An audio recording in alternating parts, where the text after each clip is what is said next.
Eu iniciei a gravação. Val? Também iniciou a gravação. Tá me ouvindo, Matheus? Sim, tô te ouvindo. Gravação iniciada já, Vendo? presidente. Vendo também. Ok. Tá escutando?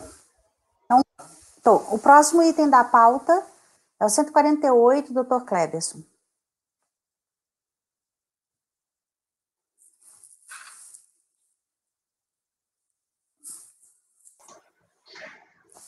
O item 148 é um recurso de ofício da Fazenda Nacional, que tem como interessado o município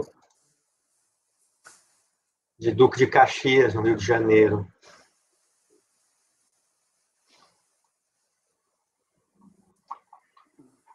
Da contribuição previdenciária,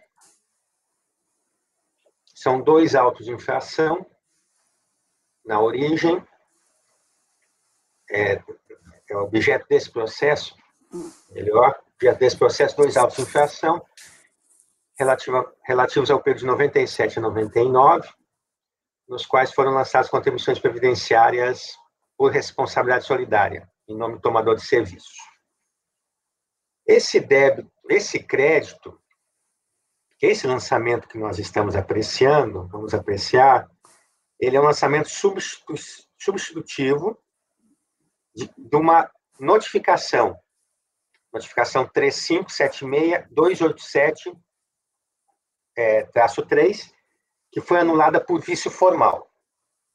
Por sua vez, essa NFLD anulada por vício formal já era um lançamento substitutivo em relação a outras 2 NFLDs, 35462-7627, dígito 2, 35462-628, dígito 0, que tinham sido anuladas também por vício formal em primeira instância. Então, resumindo, na origem mesmo, na origem de todo esse processo, esse crédito, foram lavradas as NFLDs, essas últimas que eu falei. Elas foram tornadas nulas por vício formal. Foi lavrada uma NFLD substitutiva. Essa também foi tornada nula por vício formal. E, finalmente, foram lavrados esses 2 auto-infrações, que compõem esse processo agora, que foi que a DRJ analisou e considerou decadência total do crédito tributário lançado nesses 2 autos de infração. Haja vista a ciência do lançamento apenas em 28 de 10 de 2011, depois do término do prazo para substituição das NFLDs originais, expirado em 6 de julho de 2009. O valor exonerado, então, ultrapassava o valor da portaria 3, de 3 de janeiro de 2008, vigente à época, motivo pelo qual foi interposto recurso de ofício. Por fim, foi dado ciência do acórdão ao município de Duque de Caxias. Então, no juízo de admissibilidade, o processo, o valor desonerado é superior a 2,5 milhões, por isso eu conheço o recurso de ofício. Quanto ao mérito, eu faço aqui um breve resumo dos fatos que eu já adiantei, mediante as palavras iniciais, mas eu reitero aqui, a forma até para acompanhar, a fiscalização, na origem, ela lavrou NFLDs 35462, 627 e a 628, com ciência do lançamento em 27 de dezembro de 2002. O lançamento foi anulado por meio de decisões de notificação, ante a falta de constituição do crédito tributário de forma individualizada, isto é, com inclusão de fatos geradores relacionados a cada prestador de serviço. Então, era na época que se lançava crédito de responsabilidade do tomador de serviço, mas englobando vários prestadores. Então, foi tornado nulo isso, esses 2 NFLDs originais. No dia 6 de julho de 2004, ocorreu a homologação dessa decisão de nulidade pela autoridade competente. Pouco tempo depois, com a finalidade de substituir essas duas NFLDs, a fiscalização lavrou a NFLD 35.766.287, com assenso sujeito passivo em dezembro de 2004. Essa também foi anulada, conforme decisão de notificação, já que o lançamento não tinha sido procedido por mandato de procedimento fiscal. No dia 18 de fevereiro de 2006, a autoridade administrativa homologou a decisão que anulou o lançamento. O município de Duque de Caxias teve ciência, assim como o prestador de serviço. Em mais uma tentativa, a fiscalização, então, lavrou os dois autos de infração objeto desse processo, em substituição ao lançamento anterior.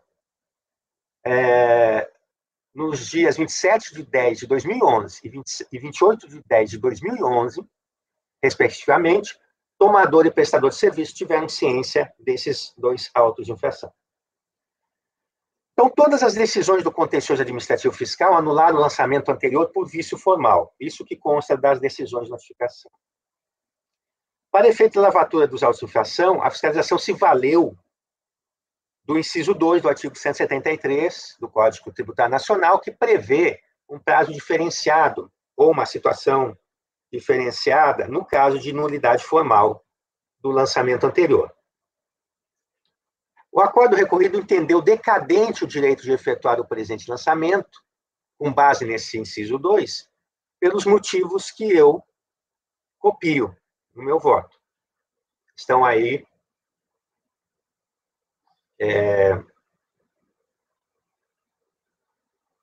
registrados para leitura. Segundo o inciso 2 do artigo 133, agora eu faço a análise, a Fazenda Pública tem 5 anos para efetuar a constituição do crédito tributário, contados, esses 5 anos, da data que se torna definitiva a decisão que anulou, por vício formal, o lançamento anteriormente efetuado.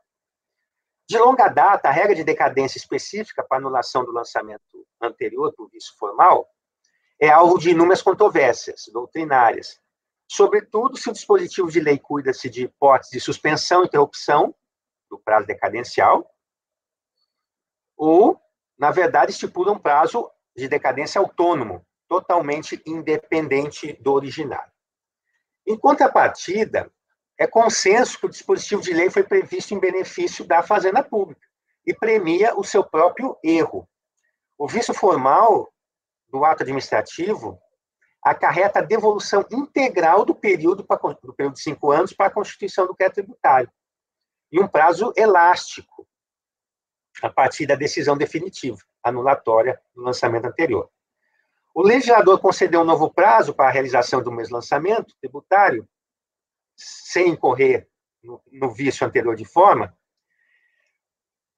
isto é, desde que inalterados os elementos substanciais que caracterizam o crédito. Aí eu trago a jurisprudência nesse sentido, que o lançamento nesses moldes necessita de ser vício formal.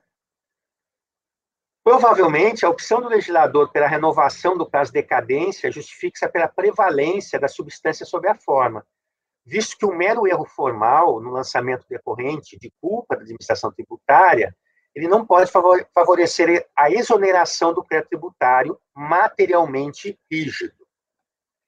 A leitura isolada do inciso 2, do 173 do CTN, artigo 173, aliada à mera interpretação gramatical do dispositivo, é capaz de sugerir que a anulação por vício formal pode se perpetuar indefinidamente ao longo do tempo, acompanhada de sucessivas renovações do prazo de 5 anos da Fazenda Pública para corrigir o vício de forma na constituição do crédito tributário, a contar da data da anulação do lançamento anterior. Ou seja, fiz um primeiro lançamento, se tornou nulo por vício formal. Realizei o lançamento substitutivo, também se tornou nulo por vício formal.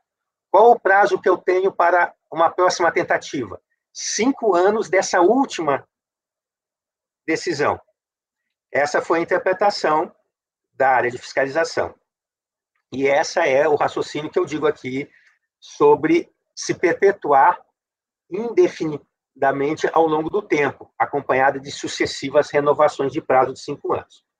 Ocorre que o subjacente ao artigo 173 está a ideia de estabilidade das situações jurídicas, mediante a delimitação de prazos para o lançamento tributário, a partir da criação de regra decadencial uniforme. Aí eu tenho cito até na nota de rodapé um artigo que está na internet, que é uma dissertação de mestrado. Não me lembro se está integral ou é um extrato da dissertação, mas ela dá uma ideia, ela aborda exatamente esse panorama histórico, né, da criação de regras, de prazos decadenciais e também de prazos prescricionais em matéria tributária. Aparentemente, a concepção histórica da imposição de regras decadenciais não se coaduna com a possibilidade de abertura ininterrupta de novos prazos de decadência, quando a fiscalização tributária pratica reiterados erros formais nos lançamentos substitutivos, sem um limite estipulado na lei. Não há como negar que o lapso temporal de 5 anos, a contar da data que se torna definitiva a decisão que anulou, por vício formal, o lançamento primitivo, é mais que suficiente para a correção dos defeitos. Defeitos esses que seriam apenas de ordem formal. Por tais razões, somente a anulação do lançamento original, com vício formal, está albergada pela restituição do prazo decadencial de 5 anos, nos termos, para 5 anos para o lançamento substitutivo, nos termos do inciso 2. A decretação de nulidade formal superveniente no contencioso administrativo, motivada pelo erro de forma no lançamento substitutivo, não produz efeitos no transcurso do prazo decadencial de 5 anos. É dizer que a constituição válida do crédito tributário deverá acontecer no prazo quinquenal, contado do momento que se tornou definitiva a decisão que anulou por vício formal o lançamento inicial, o primitivo, independentemente de sobrevir anulações de lançamentos substitutivos. Na época das decisões, vigorava a portaria do Ministério da Previdência Social, número 520, de 2004, que disciplinava os processos administrativos na área previdenciária. Quando da declaração da nulidade pela instância julgadora, cabia a interposição de recurso de ofício à autoridade imediatamente superior. A decisão de primeira instância, que anulou o lançamento original, primitivo, das duas NFLDs, tornou-se definitiva quando da homologação pela autoridade competente da autarquia previdenciária, do INSS, seguindo exatamente o rito previsto na portaria 520. E isso se deu em data anterior à lavatura do lançamento da próxima NFLD. O sujeito passivo teve ciência desse último documento em 1º de 2004. 1º de 2004. Logo, a lavratura dos AIs, aqui, que compõe esse processo, com ciência somente no ano de 2011, se efetivou após o transcurso do prazo quinquenal de 5 anos, contados da decisão que anulou, por vício formal, o lançamento original, operando-se, assim, a decadência do crédito tributário exigido nesse processo administrativo. Assim, mostra-se apropriado a decisão de primeira instância, devendo ser mantida a exoneração do crédito tributário, de modo que eu conheço do recurso de ofício e nego-lhe provimento. Então, aqui, como podem ver, é um assunto diferente, não usual, em que eu desenvolvi aqui um raciocínio, analisei alguns materiais doutrinários, que não abordavam assim frontalmente ou diretamente, mas tinham várias considerações, inclusive sobre essa possibilidade de renovação sucessiva do prazo de 5 anos, mas sem aprofundar muito, mas serviu de material de apoio, fonte de consulta importante, e eu estou mantendo, então, a decisão de primeira instância. Alguém quer perguntar alguma coisa?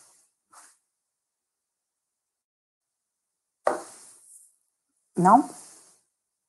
Então, votamos, Raide. Acompanho para negar provimento. Pinheiro. Eu vou divergir, eu entendo que é uma hipótese. Ela incide de novo, eu não vejo essa limitação temporal. Interpreto de forma diferente a norma. Na verdade, eu nunca tinha pensado nisso. É a primeira vez que me aparece para mim, assim, mas eu achei A norma é interessante. clara, havendo a nulidade por vício formal, o prazo se conta da decisão, que anulou. E aí ela não diz nada a respeito de... Não, desde que isto ocorra apenas uma única vez. Uhum. Tá, ok. Você dava provimento, né? Não, eu não declaro decadência, né? Então você dá provimento ao recurso de ofício. Mas eu não analisei o mérito daí, eu parei na prejudicial, eu só julgo a prejudicial, por não reconhecer, por não reconhecer, não declarar a decadência. Aí teria que voltar os autos, não? Hã? Tem que Aí voltar, teria que voltar para a Aí... DRJ analisar o restante. Exato. Então, você não dá provimento ao recurso de ofício. Determinando o retorno dos autos. autos. Tá, entendi. Porque eu não posso julgar o mérito. Certo, claro que não. Andréia. Acompanho o relator. Com o relator. Com o relator. Acompanho a divergência. Pinheiro, André.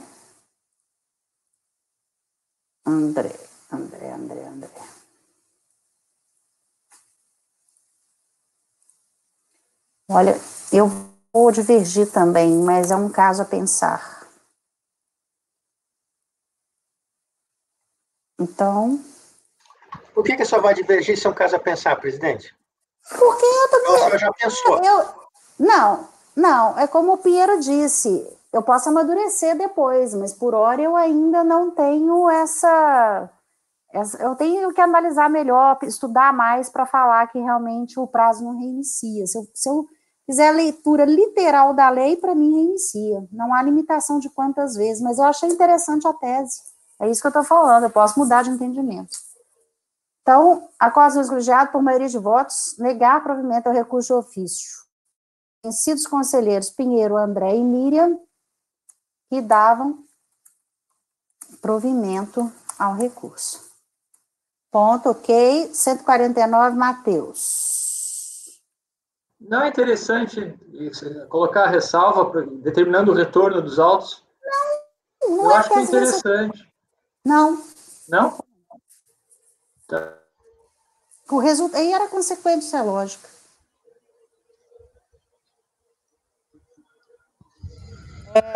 Matheus, 149. Então, item 149. Final 2011, 97. PB Serviço, Transporte e Limpeza. Gerenciamento e Recursos Humanos. Então, trata-se de embargos de declaração opostos pelo contribuinte em face do acordo proferido que negou o provimento ao recurso voluntário conforme ementa a seguir. Transcrevo a emenda. Os embargos de declaração foram opostos com fundamento no artigo 65, parágrafo 1º, do anexo 2º do regimento, sob a alegação de existência de duas omissões do julgado. A primeira refere-se ao reconhecimento de recolhimentos de contribuições de terceiros na competências 1 a 11 de 2006, o que levaria ao reconhecimento da aplicação da regra decadencial do artigo 150, parágrafo 4º, e consequente extirpando-se do lançamento das competências, tendo em vista que a ciência do lançamento ocorreu em 12 de 2011. A segunda, por sua vez, seria quanto ao reconhecimento do pagamento da competência de dezembro de 2006, sendo o colegiado considerou que o CARF não é foro competente para o reconhecimento de pagamentos posteriores ao lançamento. No despacho de exame de admissibilidade, assentou que, em relação à primeira omissão apontada, em que pese o julgamento tenha se baseado em documentos elaborados pela autoridade fiscal, RADA, é fato que não se atentou para os documentos carreados aos autos pela recorrente e que demonstraria o recolhimento de contribuições de terceiros nas referidas competências. Em relação à segunda omissão apontada, os embargos não foram admitidos, eis que, no entendimento, a questão foi devidamente tratada nos autos, não havendo fato novo que denotaria omissão de qualquer natureza. Assim, os embargos foram parcialmente admitidos para que a turma deliberasse sobre a omissão apontada quanto aos recolhimentos existentes que deslocariam a regra decadencial aplicável ao caso. Posteriormente, o contribuinte peticionou novamente nos autos, requerendo o aditamento às razões recursais, reiterando a omissão apontada. Sobreveio novo despacho, entendendo que o sujeito passivo insistiu nas argumentações anteriores e reiterando a admissibilidade parcial dos embargos. Em sessão realizada no dia 7 de novembro de 2018, os membros do colegiado, por meio da resolução, decidiram converter o julgamento em diligência, a fim de que a DRF de origem, com base nos dados constantes dos sistemas informatizados da Receita Federal do Brasil, bem como nas declarações em GFIP transmitidas pela recorrência, indicasse a quais outras entidades e terceiros se referem os recolhimentos de folhas, repetidas as folhas tais, e se, com base no levantamento realizado, seria possível atestar o recolhimento parcial em relação a todo o período abrangido pelos debicados. Em 13 de 11 de 2019, foi formalizado o termo de diligência fiscal, tendo o contribuinte sido devidamente cientificado e apresentado manifestação. Em seguida, os autos foram remetidos a esse conselho para julgamento dos embargos de declaração ao relatório. Juízo de admissibilidade, os embargos são tempestivos, conheço. Mérito.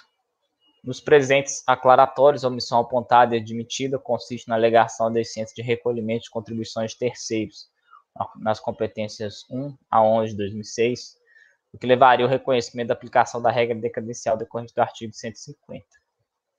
O acordo embargado assentou o entendimento de que, conforme o RADA, não haveria nenhum recolhimento das contribuições para outras entidades e fundos, assim considerando que cada espécie assume um fato gerador próprio, pagamento antecipadamente realizado somente poderia deslocar a aplicação para o artigo 150, parágrafo 4º, em relação aos fatos geradores para os quais houve pagamento antecipado, sendo que o recolhimento de uma espécie não poderia aproveitar a outra. Pois bem, aqui eu faço um histórico da legislação do entendimento do STJ acerca do prazo decadencial. Não se pode, portanto, deixar de reconhecer a relevância da existência ou não de pagamento ou declaração, ainda que parciais, para fins de definição do critério para contraste do prazo decadencial.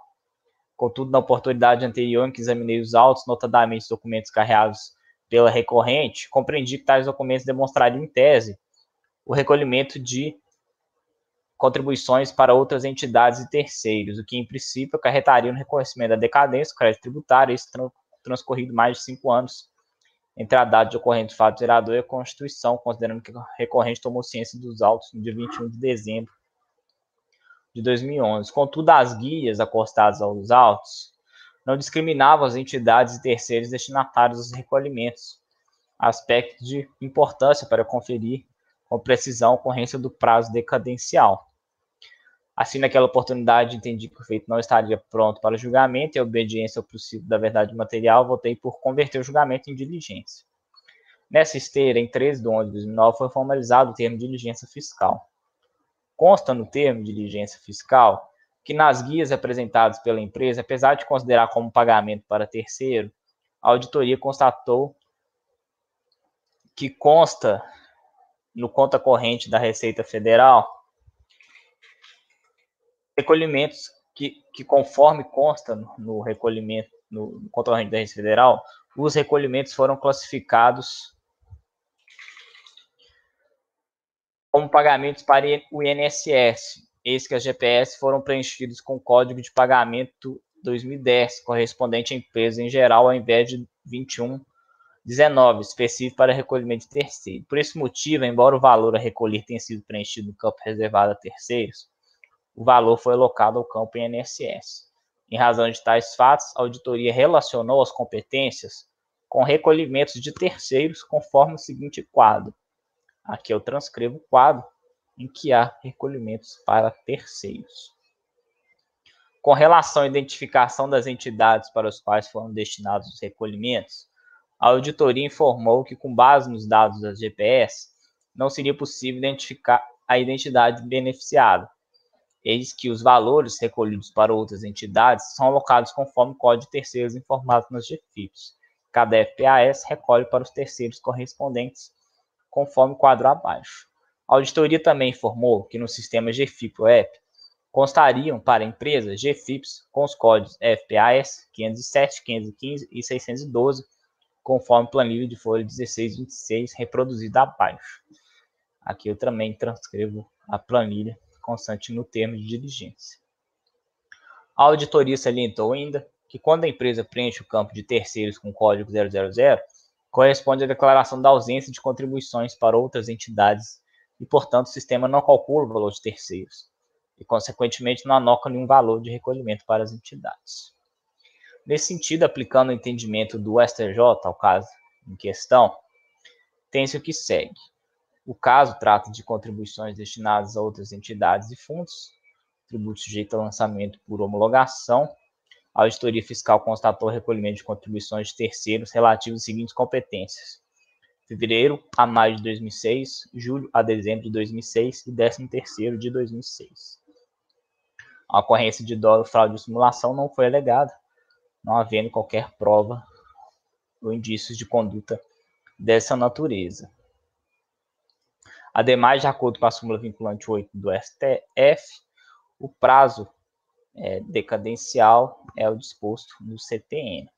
Assim, considerando que a recorrente tomou ciência dos autos de infração no dia 21 de dezembro de 2011, as competências de 2 de 2006 a 5 de 2006, 7 de 2006 a 11 de 2006, para as quais se constata antecipação do pagamento, foram fulminadas pela decadência, eis que transcorridos mais de 5 anos entre a data de ocorrência do fato gerador e a constituição do crédito tributado pelo lançamento.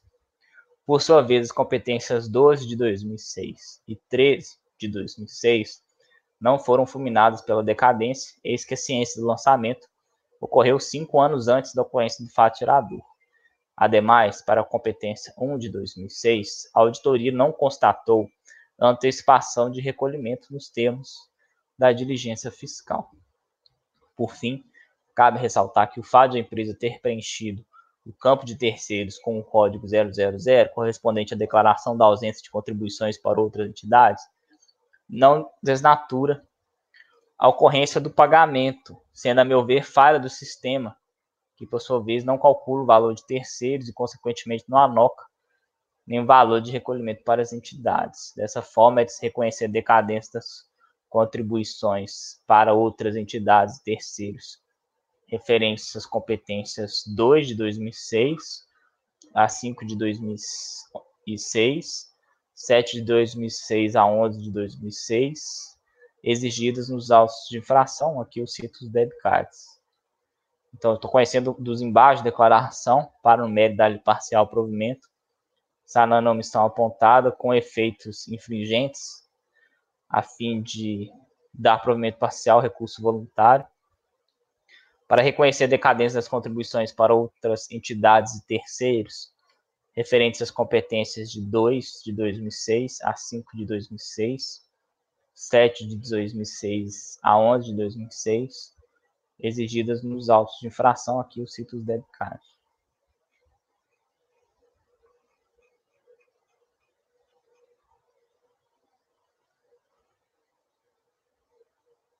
Sem áudio, doutora Miriam. Microfone fechado. Obrigada. Eu acho que os embargos são acolhidos, não é dar provimento parcial a eles. São acolhidos para avaliar a questão da decadência. E aí o provimento parcial vai ser mudando o dispositivo do anterior, né? Então, seria acolher os embargos com efeitos infringentes para, sanando a omissão apontada, alterar o dispositivo do acordo embargado para. Aí, esse resultado seu aí. Aí, provimento parcial, reconhecimento de decadência, igual você colocou. Bem, alguém quer perguntar alguma coisa? Se não, votamos. Cléberson. Eu acredito que a competência 13 também está decadente. 13? É porque ela vence dia 20 de dezembro, né? Junto com a 11. ele foi 21, né, de dezembro que ele foi cientificado. Uhum.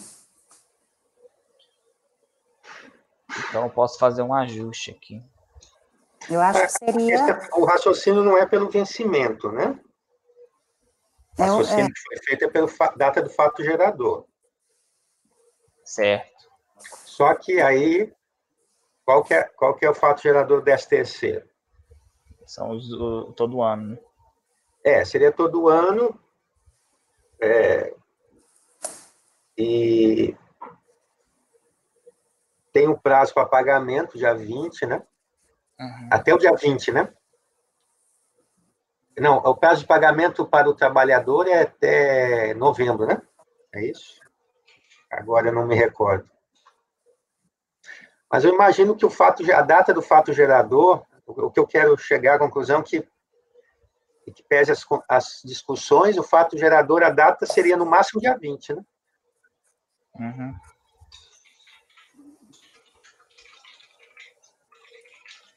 Podemos discutir qual que é a data do fato gerador do 13º salário. Tanto é assim que se o empregado tem seu contrato de trabalho rescindido, 13º proporcional é devido na rescisão, né?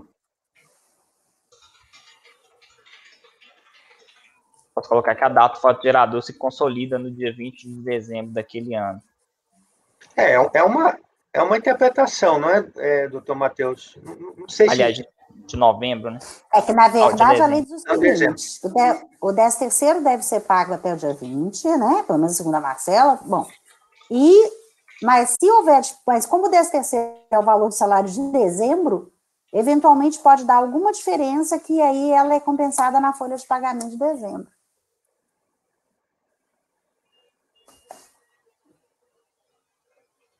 Aqui no caso... Mas qual que é o fato gerador? Sim, mas se a eventual diferença pode ser compensada na folha de dezembro, eu acho que o legislador está querendo dizer que o dia 20 é tipo uma antecipação.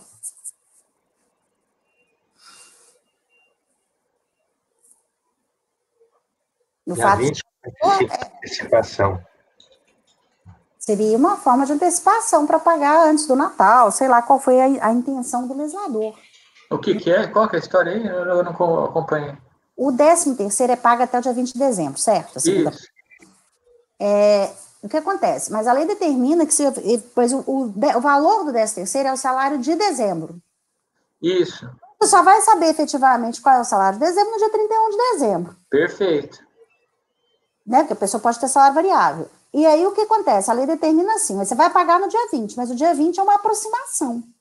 Porque se tiver alguma diferença, o ajuste se dá na folha de pagamento de dezembro. Então, eu entendo que o dia 20 é uma forma de... É uma antecipação. Porque o Exato. Só vai efetivamente confirmar na folha de dezembro. Acabou confirmando. Então, para mim, ele acompanha a folha de dezembro. Então, seria o mesmo tratamento da competência 12. Sim. Então, é o mesmo tratamento da competência 12, mas quando a senhora analisa a decadência pelo 173, só dá tratamento diferenciado. Porque o recolhimento se dá no dia 20. Então, já poderia lançar, mas no dia 21 já poderia lançar totalmente. Mas aí ia dar uma insegurança. Mesmo sendo uma antecipação. Mas aí o fiscal iria lançar... Sob condição? Sob condição, porque ele não tem certeza. Não está coerente, presidente. Tá. Não está coerente. São certas coisas que, de novo, a gente é surpreendido, né? Eu nunca fiquei pensando nisso. Mas aqui ele aplicou o 150. Mas isso que é interessante do CAF. O CAF surge das várias mentes dos conselheiros contribuintes, conselheiros da Fazenda, surgem teses diferentes. Sim, sem dúvida. Aí a gente discute. Aqui você pouco. Não foi? Aqui a GPS foi 2,10. O código de recolhimento. Então, ele formou como recolhimento de previdência. INSS. Só que colocou no campo de terceiros, a maior parte. É isso? Ao preencher o documento em papel. Essa tabela que eu coloquei aqui, GPS do terceiro, tem aqui o código de pagamento, né? E o documento. Não, porque aqui em cima, ó, as GPS foram preenchidas com códigos 2010. Daí na tabela o senhor coloca 2100. É porque tem outros também, entendeu? Tem o de 2010 e tem também esse 100. Tem uma parte que ele preencheu errado, mas também tem o correto, que é o pagamento. Mas daí, esse recolhimento para as terceiras, eu quero que fique claro. No sistema, de acordo com as GPS recolhidas, não tem. Deixa eu só abrir. Plenos. O que tem é no documento em papel o código o campo terceiro com valor. Isso não ficou claro. Deixa eu só abrir aqui. Tem o recolhimento em papel, isso. GPS preenchido pela empresa e comprovante de pagamento emitido pelo banco, com o código 2100.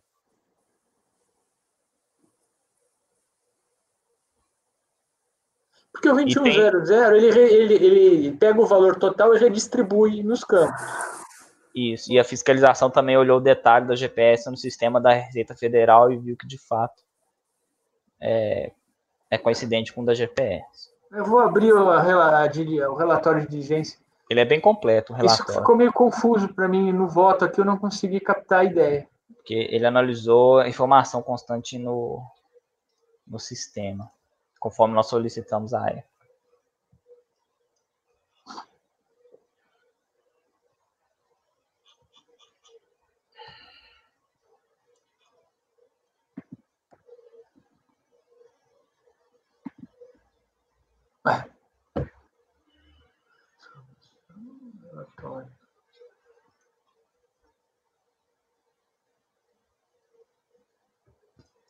Porque aqui no voto tem uma hora que o senhor fala em 2,10 e não 2,100. Daí eu achei estranho isso.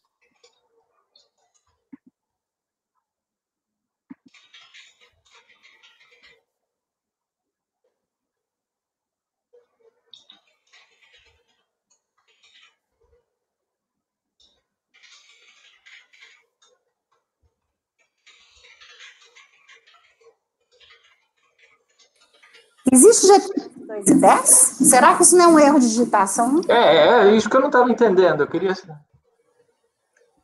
Não, na GPS consta esse 2100. Então é erro de digitação no seu texto. Não, 2100. É o normal. Não, 2,100, 2,10 é diferente. Deixa eu ver aqui, 2,10. Onde que eu coloquei 2,10? No parágrafo... Dá um Ctrl L aí. Acho que antes das tabelas é 2,10, achei. Antes da tabela, da primeira tabela.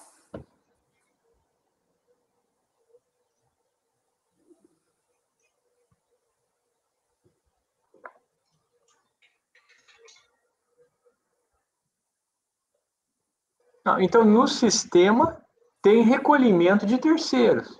Tem. Então, o erro está no RD errada?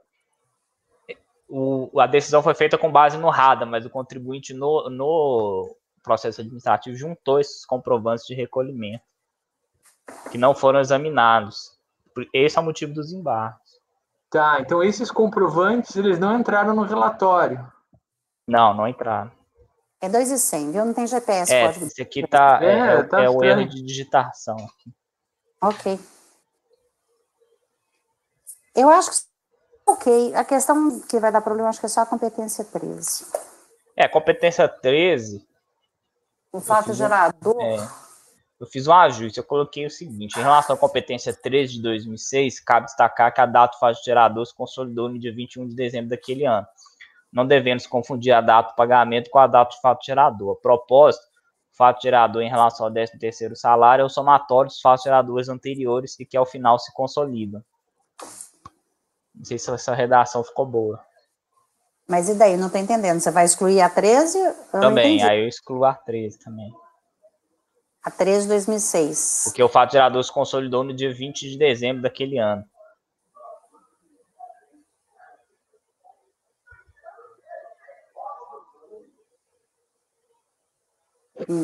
Tá.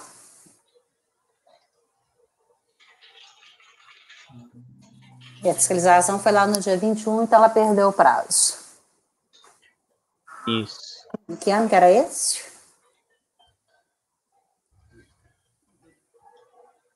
Em 2006.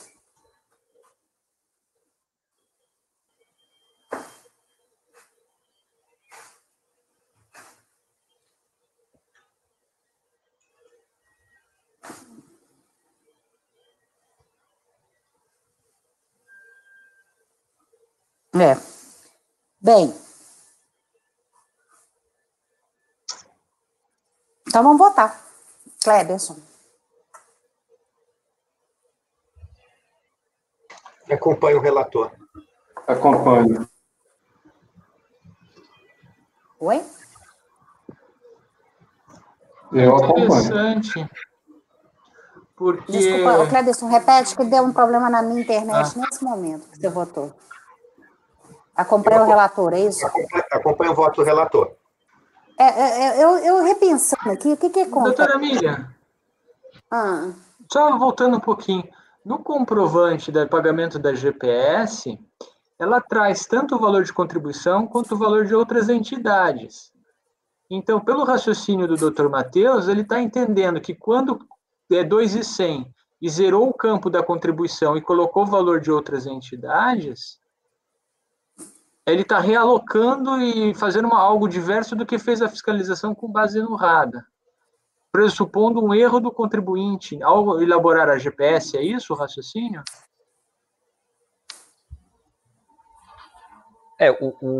Mas foi alocado correto aqui para terceiros, né?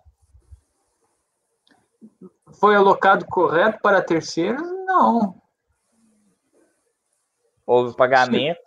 Eu estou vendo aqui, por exemplo, na competência 3/2006, a GPS é 2.100, valor do INSS 0, valor de outras entidades 22.107,97.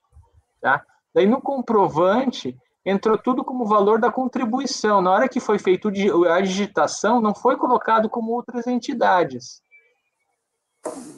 E isso migrou para o RADA como contribuição do INSS, não como para outras entidades.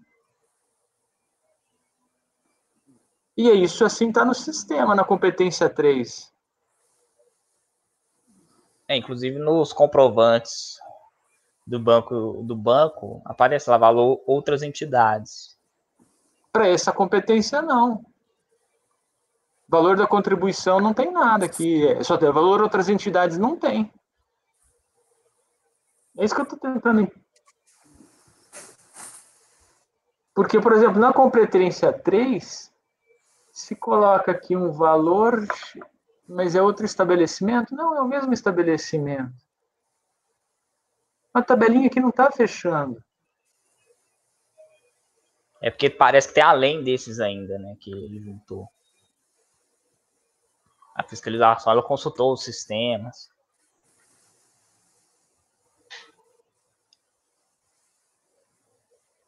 Lá, os dados, a fiscalização ela faz uma tabela com os dados das guias e ela ainda faz uma tabela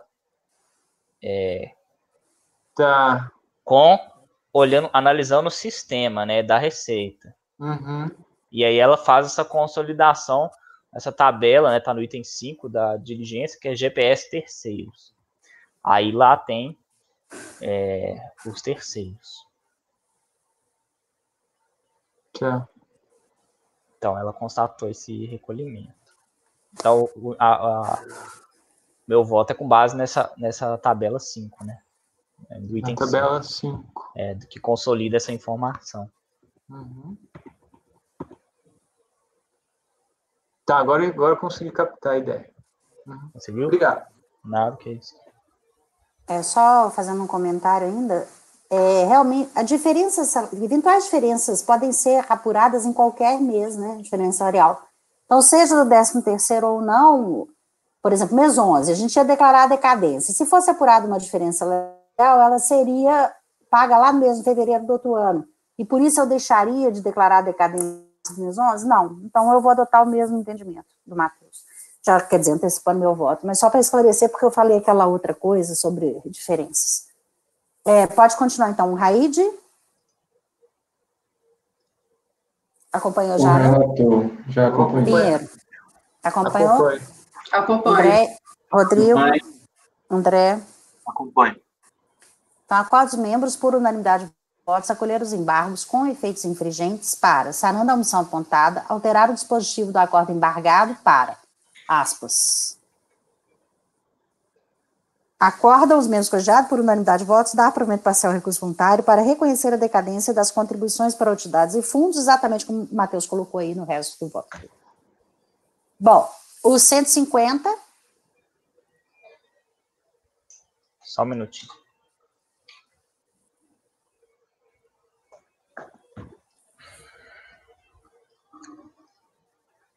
Então, 150. Construtora Moura Shark Limitada. Final 2007, 90.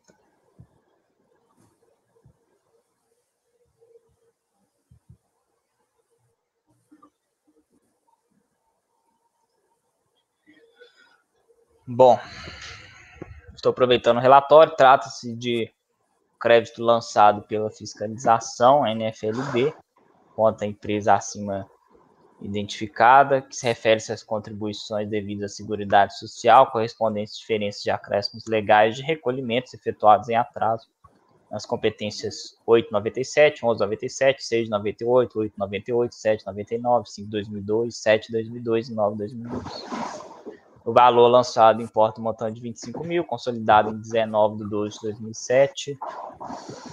Dentro do prazo regulamentar, notificado impugnou o lançamento, alegando que o débito já estaria decaído, devendo ser aplicado o artigo 150, isso que só foi intimado da NFLB 19/2/2007. Em seguida, sobreveio o julgamento provido pela DRJ, que considerou o lançamento procedente em parte com manutenção parcial do crédito tributário exigido, transcreve a ementa. Em síntese, a autoridade julgadora entendeu que a decadência do período compreendido entre 5 de 2002, 7 de 2002 e 9 de 2002 não poderia ser reconhecida, já que o termo inicial para a contagem do prazo se daria no primeiro dia do exercício seguinte, nos termos do artigo 173, inciso 1º do CTN, e não na data do recolhimento, mesmo que a menor ou da declaração do débito. O contribuinte ele interpôs recurso, reiterando os termos de sua impugnação, alegando que a decadência teria atingido todo o crédito tributário, não apenas as competências reconhecidas pelo DRJ. Passa ao voto, juízo de admissibilidade, o recurso ele é tempestivo, não há necessidade mais do depósito prévio. Prejudicial de mérito, decadência, passo a abordar. O contribuinte ele trata-se de contribuições devidas à Seguridade Social, correspondentes a diferenças de acréscimos legais, de recolhimentos efetuados em atraso nas competências, as quais eu cito. O contribuinte foi cientificado da presente notificação em 19/2/2007, tendo apresentado impugnação tempestiva em 21/1/2008. A DRJ considerou o lançamento procedente em parte. Aqui eu transcrevo... Matheus?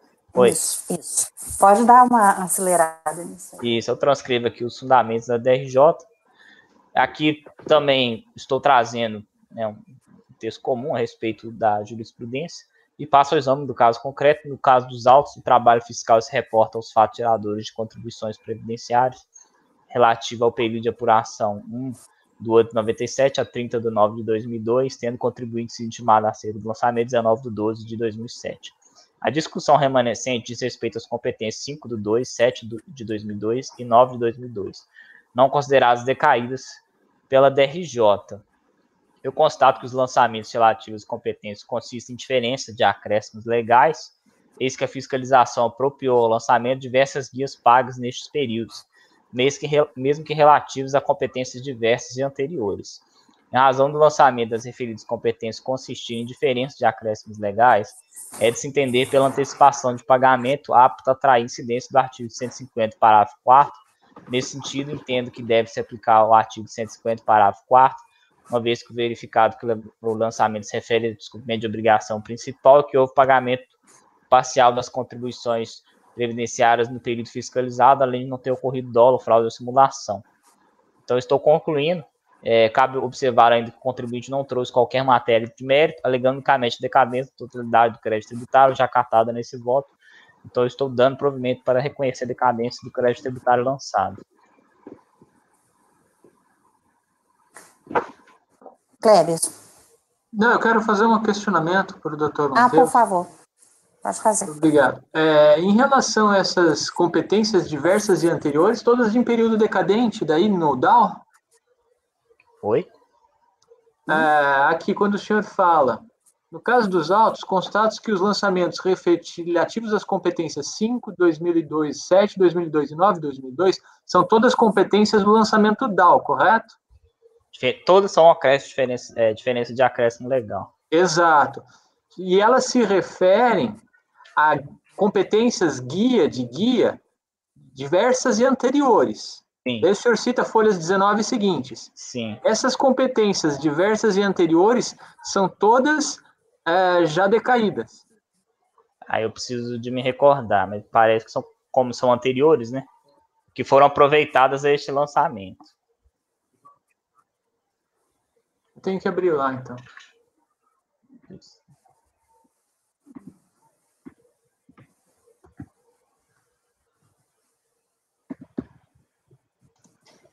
Doutor Pinheiro, o senhor, na sessão passada, nós julgamos um voto seu, né?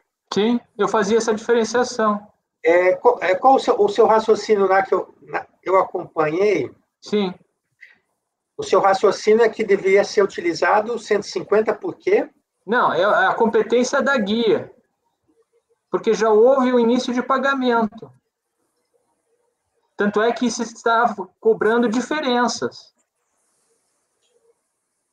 Mas o senhor excluiu os acréscimos legais? Não, em relação aos acréscimos legais, eu tenho que ver quando é que foi recolhida a guia e de que guia ela tem toda uma casuística daí para o tratamento. Eu queria abrir o documento para poder entender. Eu abri aqui as GPRS, são de 97, 98.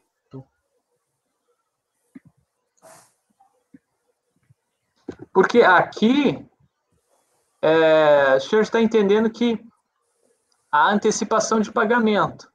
A data do pagamento aqui, ó, tem data de pagamento 97, 97, 98, 99, 2002, 2002, julho de 2002, até 31 de julho de 2002, tem mais aqui. Até 2 de setembro de 2002. Essa última foi apropriada na guia 13 de 98.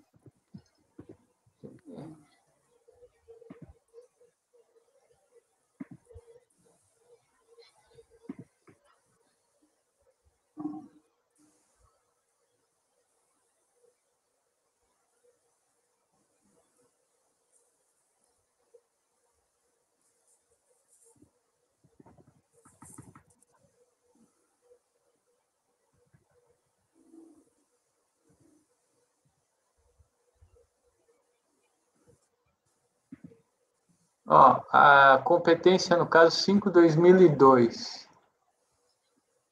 5/2002. 5/2002. 5/2002.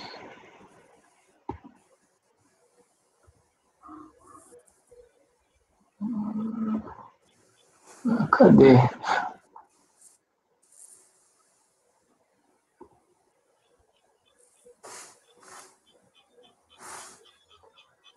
Eu vou tirar por... Eu teria que ver aqui. Se pode tirar, senão... Teria que olhar com calma. Ficar procurando guia agora... Não dá. Então, vista de mesa nesse processo 150. 151, André. 151, Gedas. O processo ele trata da exigência, a exigência referente à retenção de 11% sobre os valores das notas fiscais emitidas por empresas prestadoras de serviço, tendo como faturador os valores pagos ou creditados a prestadores de serviço com COPEMP. Cooperativa de Trabalho de Infraestrutura Empresarial, pelos serviços prestados conforme notas fiscais emitidas no período de 2 de 99 a 2 de 2000. No recurso voluntário, a empresa alega o seguinte: no caso em tela, não se verifica a subsunção de todos os fatos à hipótese de incidência, não podendo a recorrente ser compelida ao pagamento de contribuição social, tendo em vista que ela não é sujeito passivo da relação tributária, nos termos do artigo 121 do Código Tributário Nacional, ocorrência de erro substancial com força para anular a NFLD, uma vez que esta foi lavrada com base em ideia falha acerca do tipo de serviços prestados pela COPEMP, consistindo numa aplicação adulterada do exato sentido do rol apresentado pela Ordem de Serviço 2209/99, o contrato de prestação de serviço firmado com a COPEMP atende aos requisitos de ser prestado pessoalmente por cooperado e está tal fato consignado em documento próprio, conforme disposto no artigo 26 da Ordem de Serviço 209, razão pela qual a recorrente está dispensada de proceder à retenção. Foi concedida à cooperativa medida liminar nos autos do mandado de segurança, que tramita no TRF3, impedindo a recorrente de efetuar a retenção previdenciária de 11%. Voto. Mérito. A lide se restringe apenas ao período de lançamento do débito de 2 de 99 a 2 de 2000, referente à retenção de 11% sobre os valores das notas fiscais de serviços prestados pela COPEMP, conforme dispõe a cláusula primeira do contrato de prestação de serviços nos seguintes termos, que eu cito. Em recurso voluntário, a empresa asseverou que existiu liminar impeditiva da retenção previdenciária, em face de ação judicial interposta pela COPEMP, e que foi concedida à cooperativa, medida liminar nos autos do mandado de segurança número X, impedida a recorrente de efetuar a retenção de 11%, como se verifica da cópia da decisão judicial de folha 94/95. De acordo com o documentado donado aos autos, a liminar foi deferida em 23 de fevereiro de 99, nos seguintes termos que eu cito aqui. Com efeito, tendo em vista o ajuizamento do mandado de segurança pela cooperativa, o qual impedia a recorrente de efetuar a retenção previdenciária de 11% sobre os valores das notas fiscais, a quarta Câmara de Julgamento do CRPS converteu o julgamento em diligência para sobrestar o processo administrativo até a decisão final do mandado de segurança. Destarte, conforme visto, por ocasião do lançamento consolidado em 30 de setembro de 2001, relativo à retenção de 11% sobre os valores das notas fiscais de serviço emitidas pela cooperativa, concernente às competências de 2 de 99 a 2 de 2000, já havia determinação judicial desde 23 de 2 de 99 sobre a matéria impeditiva da retenção de 11% sobre o valor das notas fiscais. Consoante noticia os documentos adunados aos autos, o Tribunal Regional Federal da Terceira Região negou provimento ao agravo de instrumento interposto pela União Federal e asseverou que a contribuição da empresa prestadora continuará devida, haja ou não a substituição tributária, motivo pelo qual o INSS não será prejudicado. A sentença foi procedente somente em 1 de abril de 2009, quando do julgamento da apelação foi dado provimento ao reexame necessário à apelação para reformar a sentença e denegar a segurança pleiteada, conforme se verifica no sítio do TRF3. Assim, à época do lançamento, não existia a obrigação da empresa tomadora de efetuar a retenção, haja vista a obrigação tributária da recorrente no período de 2 de 99 a 2 de 2000, como substituta tributária. Essa obrigação foi elidida pela decisão judicial. Durante a vigência da liminar, a retenção de 11% sobre os valores das notas fiscais de serviços prestados não poderia ser realizada, e conforme bem ressaltado pelo TRF3, a contribuição da prestadora do serviço continuou devida, sem que para isso tivesse o direito de descontar do valor devido o montante da retenção, já que esta não ocorreu por força judicial. Somente a partir da publicação da decisão emanada em 2009 pelo TRF3 que não mais impedia a retenção de 11% sobre os valores das notas fiscais de serviços prestados pela contratada, que poderia ser efetuada a retenção, no caso de contratação da COPEMP e emissão de nota fiscal ou fatura, vez que durante o período do lançamento não existia essa obrigação por força de decisão judicial. Diante de tudo exposto, ressai insubsistente o lançamento. Eu conheço do recurso voluntário e dou-lhe provimento. Pergunta?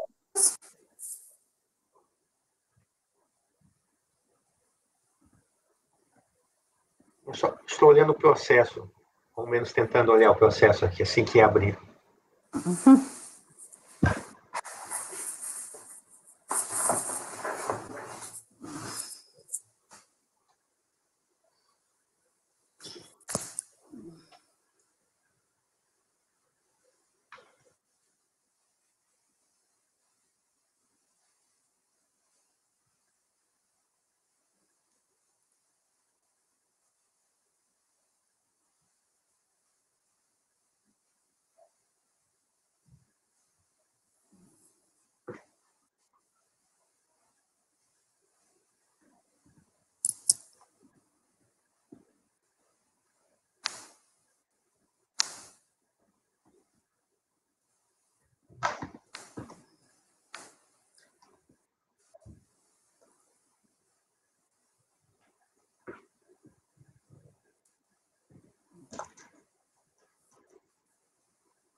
Doutor André, eu fiquei com a dúvida aqui, aí eu fui consultar. A matéria do recurso é só os 11%, né? Sim, exato. Tá. Só essa matéria, porque o lançamento original ele era mais abrangente. Mas a matéria é só essa. Tá. E o mandato de segurança só foi trazido agora no recurso. Aí eu tenho que lembrar. Só um instante. Não, mas eu acho que na impugnação ela fez referência, peraí.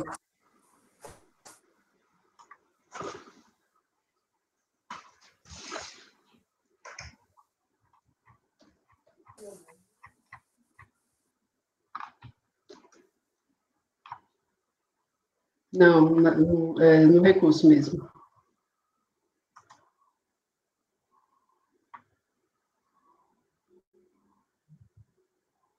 Mas como é que o CRPS suspendeu, né, o processo?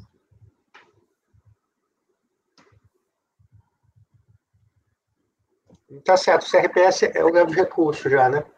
Uhum.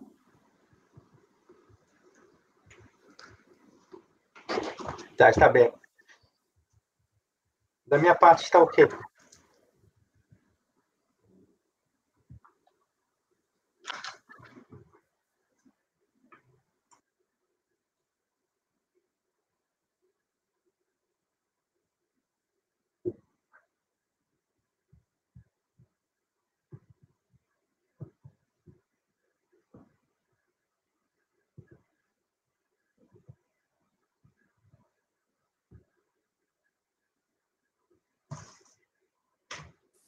Ok?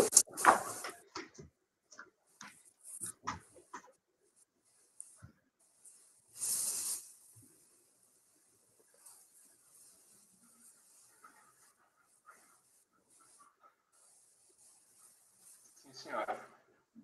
Está sem áudio aí, alguém? Cléberson? Eu vou acompanhar a relatora. Raíde? Com a relatora. Acompanhe. Acompanhe. Acompanhe. Acompanhe. Por unanimidade de votos, dá provimento ao recurso voluntário. Próximo 152. 152, Nélio. A exigência é referente às contribuições previdenciárias relativas à parte dos segurados, da empresa, Gilrat e terceiros. O recurso voluntário argumenta que, em havendo pagamento antecipado, conta-se o prazo decadencial a partir da ocorrência do fato gerador nos termos do artigo 150, parágrafo 4 do CTN. Violação ao princípio da verdade real, desvirtuamentos do procedimento de lançamento e da regra matriz de incidência tributária. Então, partindo aqui para o voto, decadência.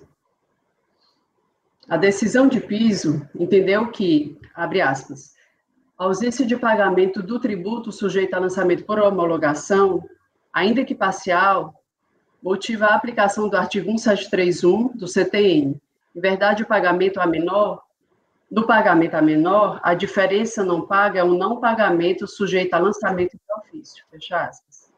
Assim, pela regra do artigo 1731 do CTN, permanece válido o lançamento relativo às competências 12 de 2001 a 9 de 2002. Eu acho que isso aqui ainda está na decisão. Bom, no recurso voluntário, a contribuinte se insurge contra a exigência fiscal e afirma que, havendo pagamento antecipado, conta-se o prazo decadencial a partir da ocorrência do fato gerador nos termos do 154 do CTN.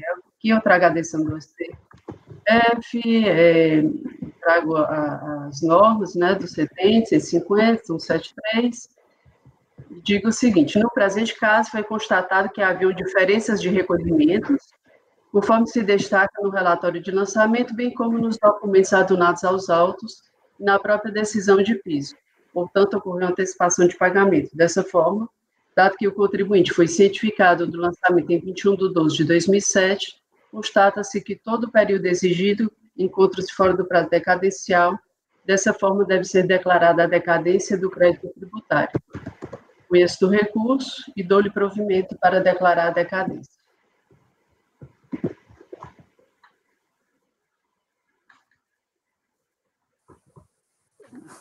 Alguma pergunta? É o que eu sempre pondero, que a análise tem que ser feita por competência, né? Ao menos eu decido dessa maneira, porque cada competência é um fato gerador que independe dos demais meses, subsequentes ou anteriores. A doutora Andréa fez aqui a análise, não deixa claro isso.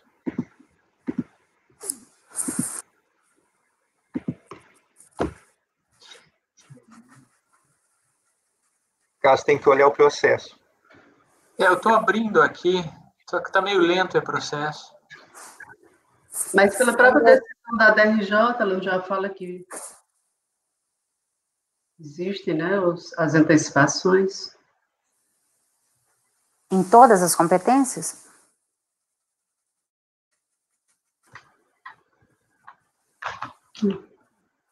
Tem que abrir aqui de novo.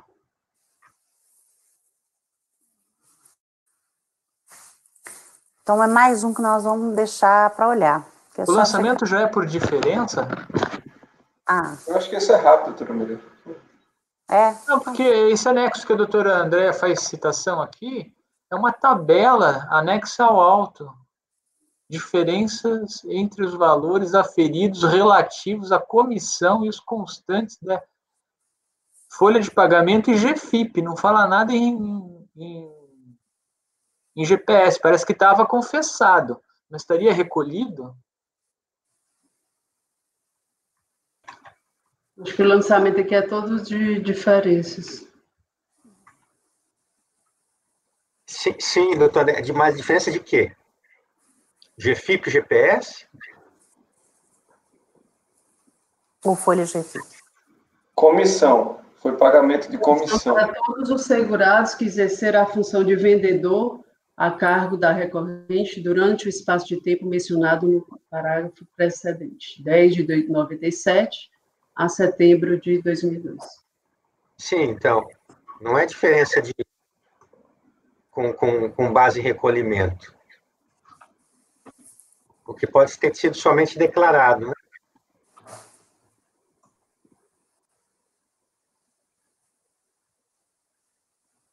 E o lançamento não trata GPS, não traz recolhimento, porque ele já está lançando seco a diferença. Teria que ver se o relatório menciona que foi recolhido ou não.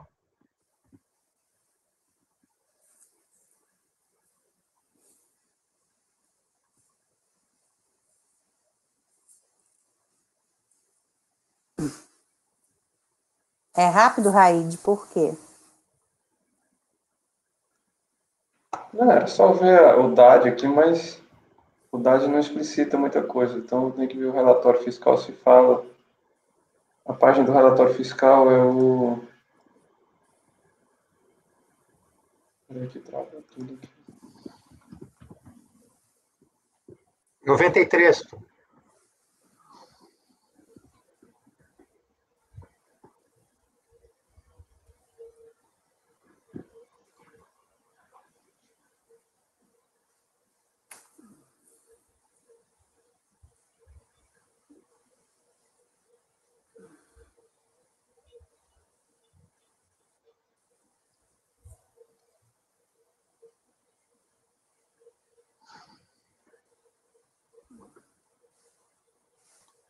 Parece que é diferença de comissão apurada em reclamatória trabalhista, né?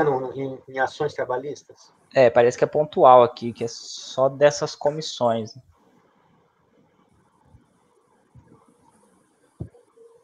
Ah, tá. Lembrei, é exatamente isso, das reclamações mesmo. Eu não estou conseguindo abrir aqui o...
E o contribuinte fez prova do pagamento antecipado? Ele traz algum elemento?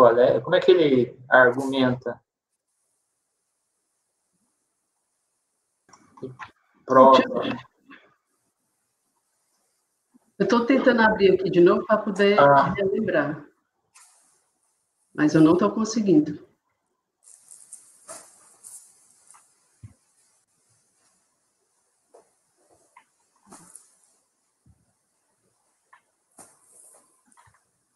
Não sei por quê.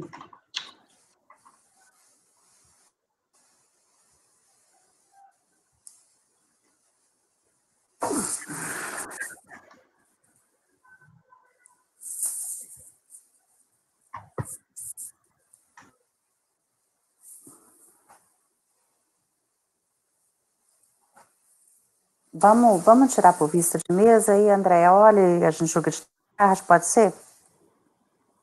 Pode ser? Então, tá. Vista de mesa nesse daí. Só assim, presidente, queria só deixar só claro assim essa questão, até para facilitar os outros processos, que o importante é ver se houve o pagamento mensal, né? Ainda que seja de diferenças, o lançamento. E o fato de ser diferença não significa que houve antecipação. Ele poderá ter sido declarado em GFIP. Mas quando o fiscal lança já dessa forma, só a diferença seco, como é que a gente faz essa... Como é que a gente... Se não tem no processo essas provas, doutor Cleberson? Converter em diligência. Se não tiver... Diligência. Se a DRJ... A DRJ poderia falar que tem os pagamentos, né? Ou o ônus da prova, porque é fato impeditivo do lançamento. Pelo contexto da ação fiscal, me parece que havia pagamento, sim. Porque Eu também entendo assim, né? Porque só foi lançada a diferença, senão ele tinha lançado... Só as comissões, né? Ele tinha salário. Aí nós vamos começar, então, a questão de podemos presumir. A presunção. É uma presunção. Exato. E me parece... Eu não entendo como o doutor Pinheiro que é um ônus da prova do contribuinte trazer. Mas como tem essa eventual dúvida, o ônus da prova do contribuinte trazer, eu também tenho uma certa restrição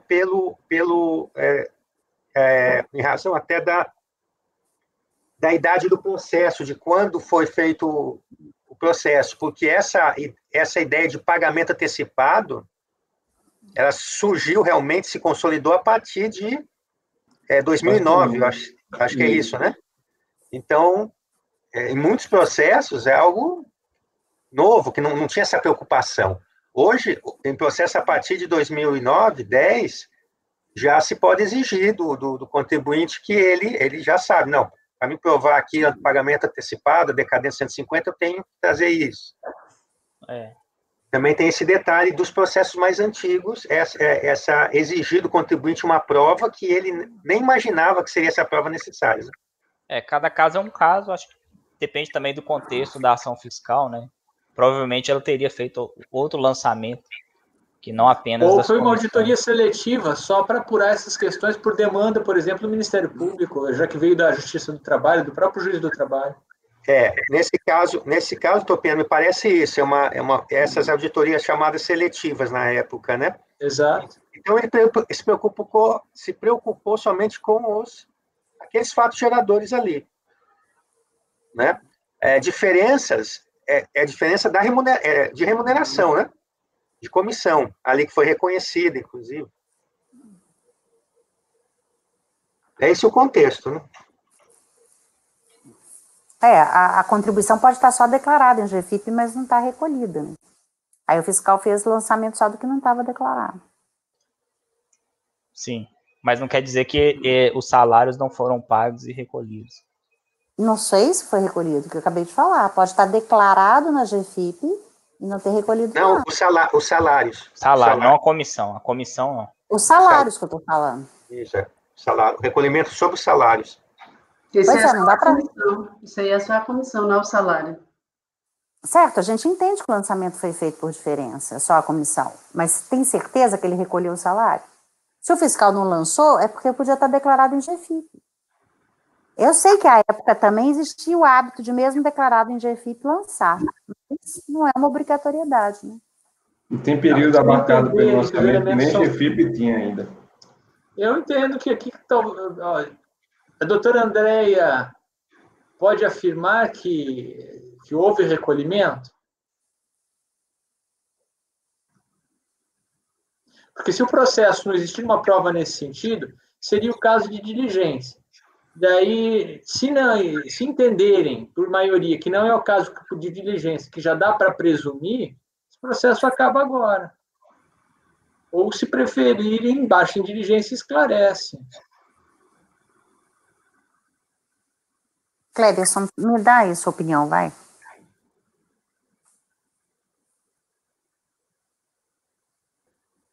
Não, presidente, eu queria só confirmar aqui no arquivo, o acordo da DRJ está em que folha, doutor André? Se não tiver na DRJ nada que possa confirmar, eu sou favorável à diligência, né? Assim, eu entendo que o ônus da prova não pode ser também do contribuinte, mas também não podemos presumir os pagamentos, especialmente por aquele fato que eu disse no início, o fato gerador é mensal. Se fosse para converter em diligência, É para confirmar se houve início de pagamento em todos os meses em que não haveria a decretação de decadência, seja pelo artigo 173, seja pelo 150. E seria para quem essa diligência? Para o contribuinte? Não, para a Receita. A Receita consulta os... Porque o contribuinte não iria ter isso. A Receita consegue confirmar no sistema informatizado. É só confirmar, exatamente para aplicar a súmula 99, doutor André, que a senhora está citando, né? Eu acho que seria o mais prudente, André, você concorda? Pode ser. Então, seria a diligência... Peraí. Mas na DRJ ela não fala. A DRJ se prendeu ao fato de ser lançamento de ofício e aí levaria para o artigo 173. Ela não falou nada sobre recolhimentos, então. Ela só Então, pois é, o que a DRJ já declarou não interessa mais. A gente só precisa desse período entre a aplicação do 173 e o 150. O período anterior não precisa. O que seria decadente pelo artigo 173 não importa mais. A gente tem que pedir para a DRF confirmar se houve recolhimento só para os períodos. Qual que é o período aí? É de 99 a... Peraí. 12...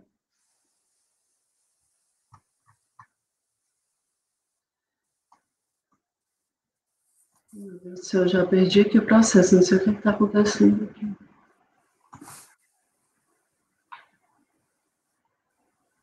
Bom, mas aí é a diligência para isso. Aí o período você checa nos termos da diligência. De 97 a setembro de 2000. Não, pois é, o período que fosse declarado decadente pelo 173 não precisa mais. Uhum. Então, qual que é a última competência aí? Setembro de 2002. Então, é de dezembro de 2001 a setembro de 2002? 10 de 97 a setembro de 2002. Não. Sim, mas o período que seria declarado decadência de qualquer jeito, aplicando 173, esse aí a gente não precisa mais da informação. A gente só precisa de 12 de 2001 a setembro de 2002, né? É. Então, é para pedir se houve, confirmar se houve princípio de recolhimento nessas aí. Então, tá. Cleberson. Que é só do 153. Então, a relatora encaminha pela conversão de diligência. Aham. Eu acompanho a relatora. Aide. Acompanho. Matheus. acompanhe. André. Então, por unanimidade de votos, converter o julgamento de diligência. Ok, 152, agora é o... Doutora Miriam. Oi. Quer retornar aquele 150, que era aquele... Só um minuto. Não, nós temos que parar